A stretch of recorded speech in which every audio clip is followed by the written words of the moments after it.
right. Let's see. I'm trying to figure out if I'm upside down. I don't know what's going on here, man. Let's see. Somebody talk to me. Am I upside down? Am I right side up? I was trying to do this in landscape, but it looked like the screen wouldn't cooperate. Right side up. Okay, well we're just gonna do it like this tonight. How's everybody doing? I hope you guys are doing great. Um, let's see. I need I need somebody to help me out up in here tonight. I'm in bad shape, bad shape. How's everybody doing? Hope you're doing well. There's this thing that there's this phrase that has become a buzzword of late. At least I've just recently been made privy to it, and it's this phrase, toxic masculinity. And when I first heard it, it caught my attention because the at least for me, the term kind of speaks for itself because I relate. I relate to being a man. I relate to being a dude. I relate to having the concepts of what that means in America, at least. Well, probably the world. The concepts of what manhood means to be drilled into me by people who really didn't get it themselves, quite honestly. And that's kind of what I want to deal with today, is that we're looking at a generation of toxic men, and anything that is toxic, if it be it masculinity or whatever, it means that it's been poisoned. Anything that is toxic has been poisoned, which also means what? It has been something's been introduced into it that adds to its original construct. If I take lemonade, with lemons, water, and sugar, and I add ammonia, it's been toxified, if that's a word. It's been poisoned because something has been added to the original chemistry. And when we think about manhood, we certainly know that we're dealing with generations of toxic masculinity, because the way manhood is taught, the way manhood is perceived, and the way manhood is communicated from one generation to the next has been added to. We're not the man that God created in the garden. That guy Adam was a godly, meek, humble man who understood his role, was happy in his place, and also respected his woman's role. Now, of course, he erred in that he did not obey God. He honored his woman more than he honored his covenant with God. But when you look at that man in Genesis versus what we see today of us as men, we look nothing like the original man that God created, because we've been poisoned. And this is one of the definitions that I found relative to toxic masculinity. It refers to the socially, it's bad when you can't even read your own writing. It refers to the socially constructed attitudes that describe the masculine gender. Watch this: as violent, unemotional, sexually aggressive, and so forth. And when I ponder the whole concept of when I ponder the concept of toxic masculinity, for me it goes further. In today's culture, I think this is the classic definition of what toxic masculinity might mean. Those that buy into the traditional patriarchal mindset, and I do believe, that there's a patriarchal system that involves the matriarch as well. It's not a system that makes a man superior to a woman. It's not a system that makes a man domineering. But in the traditional classical patriarchal system, that dude is a violent, unemotional, sexually aggressive man. But now when you fast forward into this new millennium, I think you have to add some things to it, because now this toxic masculinity, in my opinion, has leaned over into entitlement. That we have a generation of men now that literally feel entitled to things they don't have to work for. And toxic masculinity now takes on another form. It takes on the form of men using women and anything else they can use to get what they feel like they're entitled to without having to work for it. I believe. I mean, these are just my thoughts as I look at society and how society is unfolding and how this thing is evolving. All of this stuff now is turning into a generation of men that feel entitled to everything, feel entitled to a woman, her body, feel entitled to whatever they desire out of life without having to work for it, use anything and anybody to get what they want. All of this is what I believe to be toxic masculinity, and yet they consider themselves to be men. The Bible talks about this in, y'all forgive me, I'm going to have to kind of use my phone as my Bible. In 2 Timothy 3, 1 through 7, the Bible talks about there would be a time like this where toxic masculinity would be the order of the day. 2 Timothy 3, starting at verse 1, it says, "This know also that in the last days perilous times shall come, for men shall be lovers of their own selves, covetous, boasters, proud, blasphemers, disobedient to parents, unthankful, unholy, without natural affection, truce breakers, false accusers, incontinent, fierce, despisers of those that are good, traitors, heady, high-minded, lovers of pleasures more than lovers of God, having a form of godliness, but denying the power thereof. From such turn away. For of this sort are they which creep into houses and lead captive silly women, laden with sins, led away with divers lusts, ever learning, never able to come to the knowledge of the truth." That text is in my opinion, specifically speaking to what we now call toxic masculinity. Toxic masculinity requires the marginalization of womanhood. Toxic masculinity in its classical form, as I'm understanding it, requires the marginalization, manipulation, and domination of womanhood.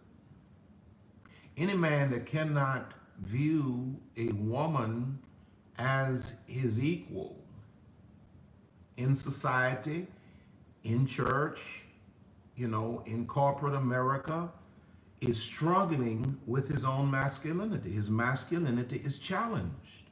His masculinity has been poisoned. Like, some don't get how I can speak into the lives of women, my wife, my daughters, those in my church, those at large, and not feel one bit compromised as a consequence of building up womanhood. It's because my masculinity is sound. Kings are never challenged by the evolution of queens. In fact, about it, kings need queens. Kings do better when queens are in position. But when one's masculinity has been poisoned, the marginalization of womanhood becomes a necessity. uh, just reading some things that I wrote down. Toxic masculinity speaks to the patriarchal systems that condition the patriarchal systems that condition males basically to a state of narcissism. We are really, in America, I know, and I know in certain other countries, we're really training our narcissist. And my psychologist friends and those in the mental health community officially have informed me that narcissists are not genetic. There's no genetic code for narcissism, but narcissists are created through bad, poor to no parenting.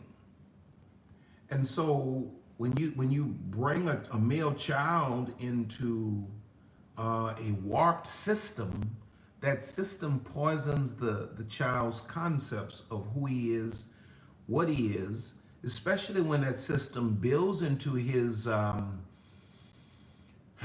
consciousness that he's entitled. We are creating our own monsters. We're creating our own monsters. Now, there are three things that I want to share with you briefly tonight. Three things that I want to share with you briefly tonight that I believe are contributing to toxic masculinity.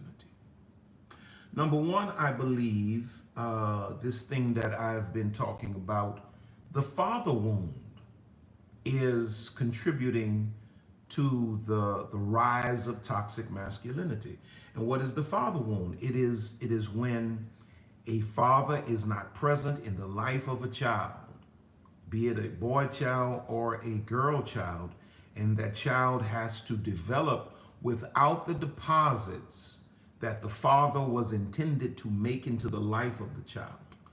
And so when we see the father wound in the life of a daughter, we see a young lady that is missing the affirmation, missing the sense of security. When we see a father wound missing in the life of a son, we see the sense of identity being withheld from the boy. And we see the boy growing up and having to take his clues or his signals about what manhood is from society. And all society is pushing out every day through music, through media, through religion even, is that of this out of balance patriarchal system that makes the man entitled. You have men that say to their wives, submit to me, and they haven't even presented a vision for her to submit to. You have men that abuse their wives and then say to the wife, the Bible says you must submit to me, because they feel entitled to submission. Well, back to my point. The father wound leaves the boy in a place where he does not see real manhood modeled. So he's grasping for what it looks like, what it feels like. How many times do you hear young kids, or young men rather, that have gone down the wrong path, say, well, pops wasn't there, so the pimps and the thugs raised me on the corner. And so the father wound leaves that void, and society fills that void with poison. When fathers are absent, it breeds anger in the hearts of sons. Now, when you watch a daughter who struggles with the father wound, it's a lot of pain. It's a lot of hurt. It's a lot of emotion. It's a lot of crying. When you watch a son that has a father wound, there's a lot of anger, and sometimes there's a lot of violence because that father wound.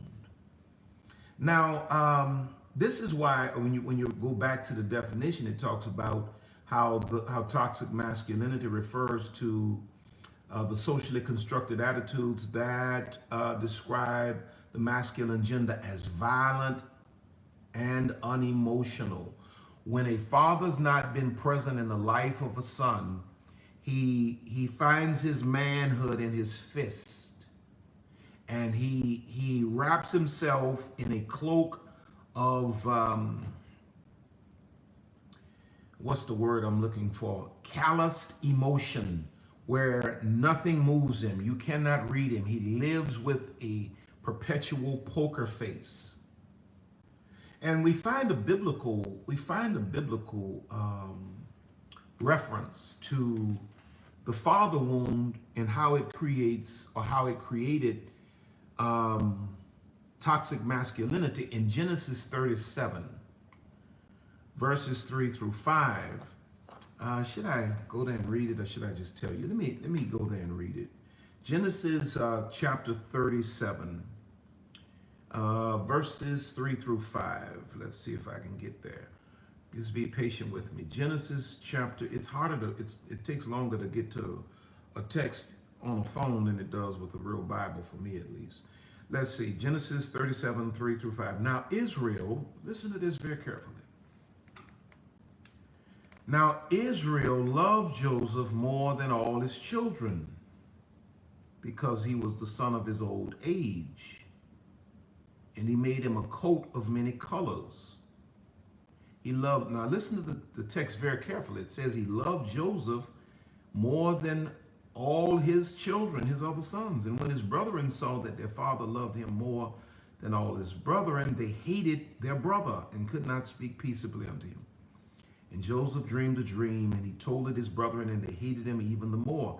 And he said unto them, Hear, I pray you, this dream which I have dreamed, for behold, am I reading too much? I am.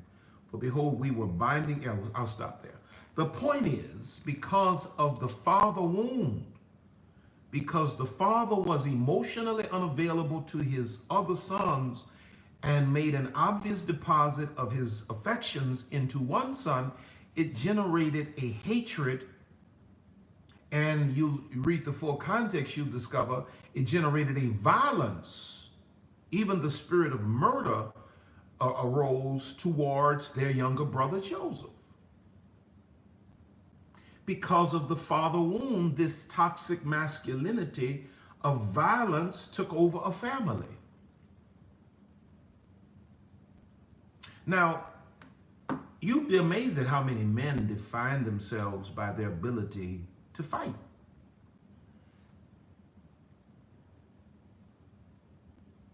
And that is a clear sign of what? Toxic masculinity, where you feel like, if I'm not a fighter, I'm not a man.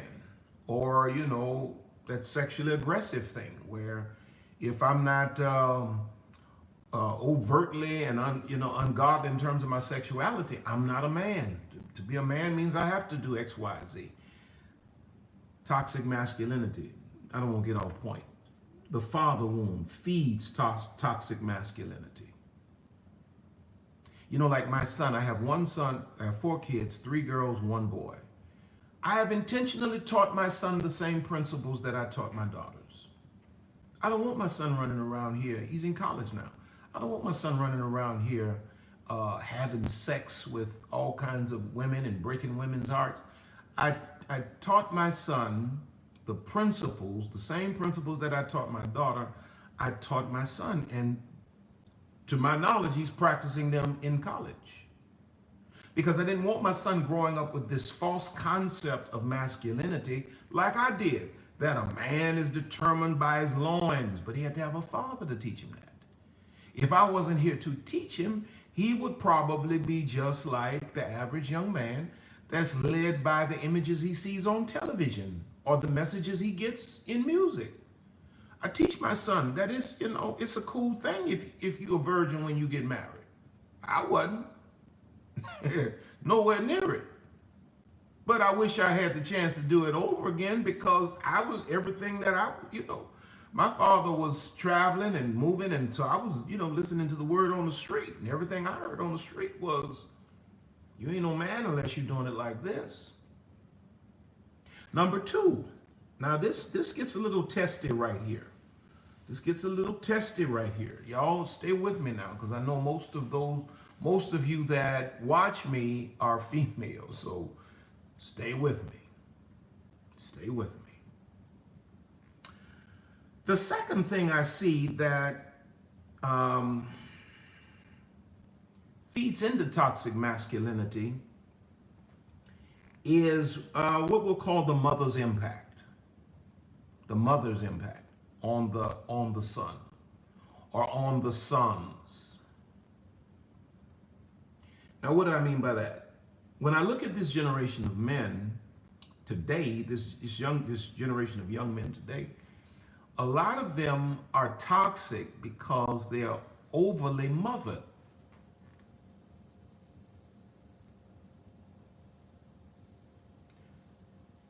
The thing mothers fail to understand sometimes is the boy you spoil is going to have to be somebody's husband one day.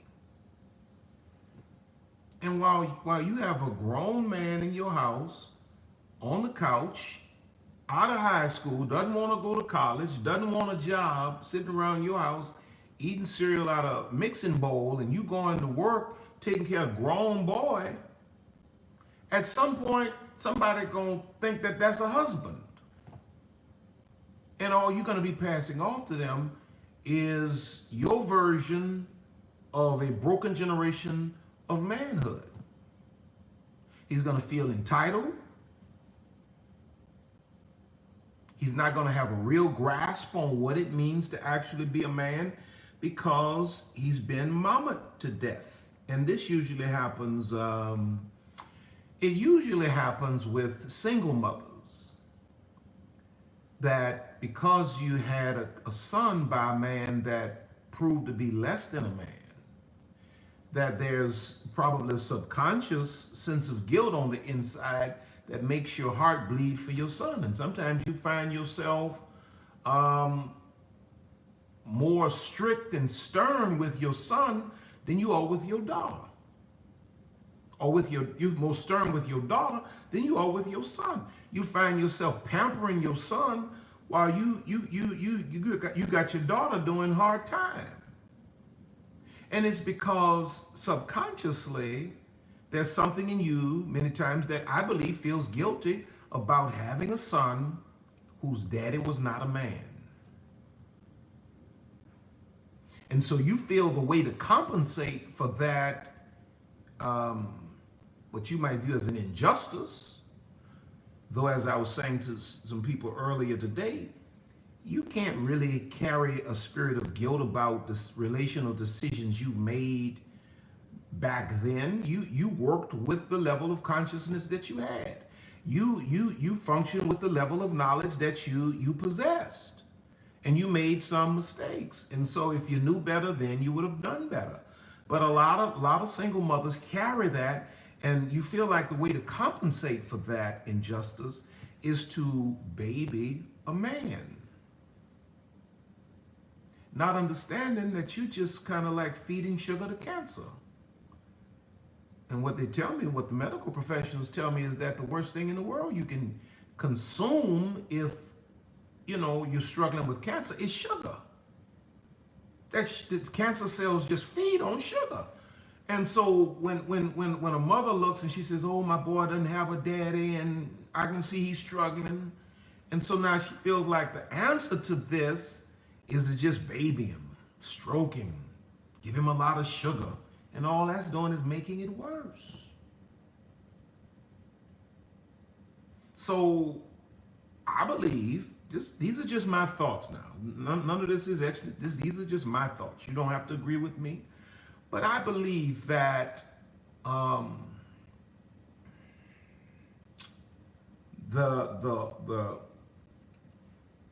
just the constant, the overwhelming mothering thing of a grown young man goes too far, and it breeds, because as I mentioned, my psychologist friends, they say that narcissists are not born.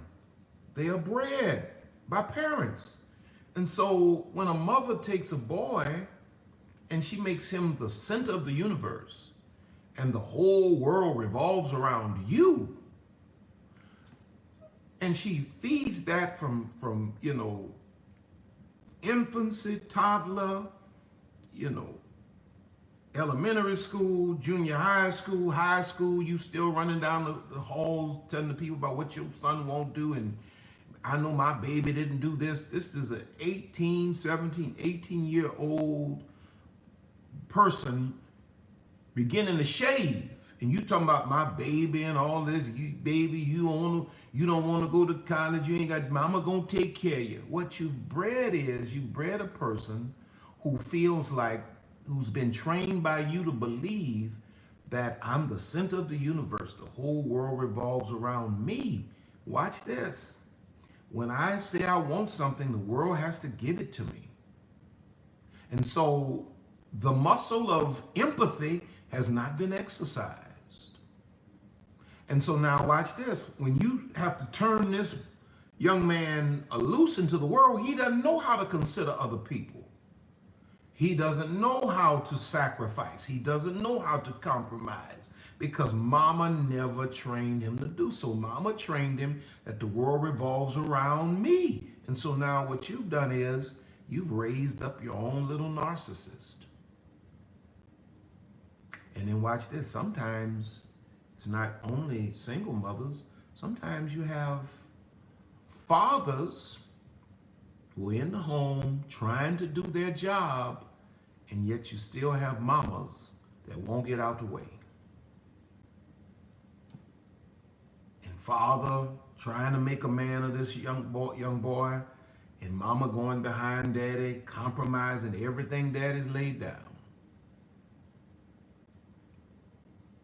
And what you have is 18, 19, 20 years later, you have another toxic male entering into society, perpetrating as a man, but is really still a little spoiled boy.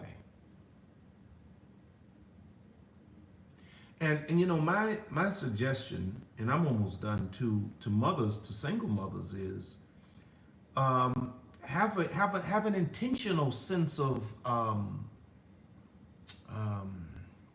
what's the word I'm looking for? Assertiveness with your sons. Have an intentional. Don't get caught up in that just stroking. Teach the boy how to sacrifice. Teach him to open the door for his mother, for his sister. You know, tell him no sometimes. He's gonna have to learn how to hear no sometimes. Put him in situations like sports, structured situations where he's surrounded by other young men so he can be socialized properly, where he can be around older men that are going to be as authority figures in his life. You know, these are the things that can aid a single mother in being able to raise a boy in a healthy sense. You know, having that balance at home when you find yourself going too far with combing his hair and stroking him and just pampering him and all this kind of stuff. Pull some of that back and teach him how to serve. Teach him that manhood is about serving. It's not about you. This is where this toxic this sense of entitlement comes from. And we find in Genesis 37, I won't read this one, 3 through 5. Is that? No, that's not the one. Genesis 27, 1 through 19. I'm certainly not going to read all those verses. We find the story of Rebecca and her husband Isaac and their sons Esau and Jacob. Rebecca favored Jacob. Esau was the oldest, and he was going in to get his father's blessing. His father's getting ready to die. He's going to get the blessing, which would transfer all of the blessings of God that was upon Isaac on to Esau. But Rebekah heard the conversation between Esau and his father, Isaac. And so Rebekah goes and she pulls her son Jacob in and says, this is what your dad and your older brother talking about, but we're going to conspire. Now, I'll make a long story short. This is the plan. I want you to do X, Y, Z, and you're going to steal your brother's birthright. This was his mama.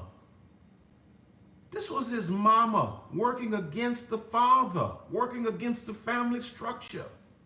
And guess what Jacob's name means? Trickster. We see why he turned out to be a trickster. His mama taught him.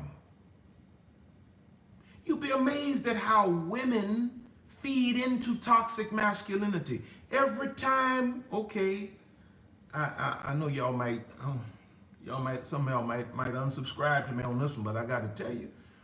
But every time you accept a man into your bed that you know is married to somebody, or is another woman's man, and you just playing the side chick role, you are feeding sugar to the cancer of toxic masculinity. Every time a man walks out and cheats on you and talks about you like a dog, and you open the door and let him back in you are feeding toxic masculinity. Women play a major role, because the reality is, if women stop playing the game couldn't go on. And it starts with how women mother their sons. See, when you're mothering your son, you need to ask yourself, now, am I raising a young man that I would want to be married to? Am I instilling the qualities in this young man that I would want my daughter to meet? See, all of us feed into this toxic masculinity. We as dudes, we feed into it when we go and celebrate our boys that, play football, basketball, and sports. And then we kind of nonchalant about the genius. We're kind of nonchalant about the one that's artistic. We're kind of nonchalant about the one that may not be as physical, but he's spiritual. We don't celebrate all spheres of manhood. You can cut your television on and you can see somebody catching a football that's making $30 million. And you can walk through the school and look at a teacher, a male teacher in the classroom, raising up the next generation that can barely make ends meet, because as a society, we don't celebrate. So the father wound, the mother's impact, and watch this. Number 3, and I kind of alluded to it, I'm kind of all over the place. These are just thoughts that are in my head, not like a lesson. These are just thoughts that were in my head, and I was sketching it out and I want to talk to y'all about it. And then I'm open to, your input, because I don't know everything. These are things I'm learning. I'm learning, man. I am learning. I thank God that at 54 years old, I'm still learning. But when I heard this term, toxic masculinity, I saw me in it all day long. And watch this. The third thing is the false concepts of power. These are the things that I see that are feeding into toxic masculinity. The father wound, the absence of fathers, the mother wound, just the mothering, but not knowing how to say it the other way. Just the over mothering of young men by mama, and then the false concepts of power. What we portray as power on the I think it's Showtime. They got the show called Power. What you got there? You got a good-looking young man that's extremely well dressed, that's a drug dealer, a pseudo businessman, violent, extremely sexual, cheating on his wife, murderer, toting gun, carrying guns. And this is what we call power, money. You got to have loads of money to be a powerful man. And so we find these messages constantly going out through society, and we have very little that interrupts that false message. Even when we come to church, we're almost echoing the false concepts of power. You know, from pastors who are in high positions but yet have low self-esteem and don't know how to share influence, you know, to how big my car is, or how big my ring is, or how big my house. We see this stuff even in the church, and we sending this message to our sons that this is what it means to be a powerful man. It's wrapped up in what I do, what I have.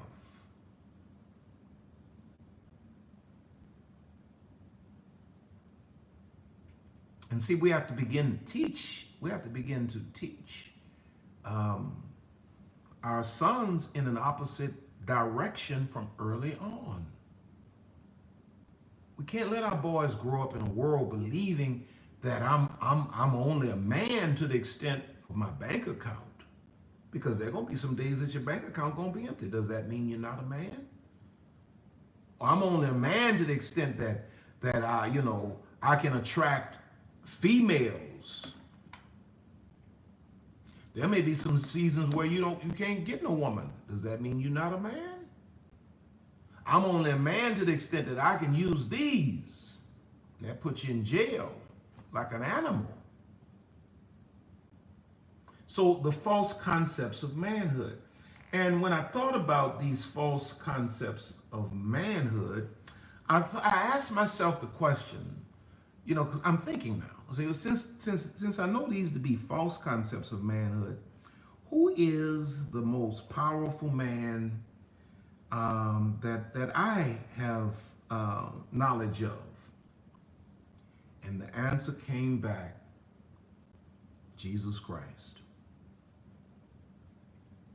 Jesus Christ is the most powerful man that I have record of.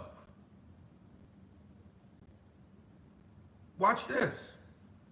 And he never beat nobody up. He never slept with a bunch of women. He didn't have no babies out of wedlock.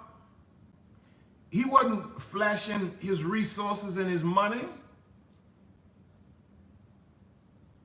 So everything that they taught me in the world was false when I measure it next to the most powerful man I know.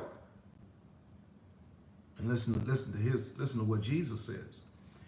He says in Matthew 11:29, take my yoke up on you and learn of me, for I am meek and lowly in heart, and ye shall find rest unto your souls. Jesus says, I am meek. You know what meek means? You know what the Bible referred to Moses as being the most meek man. You know what meek means?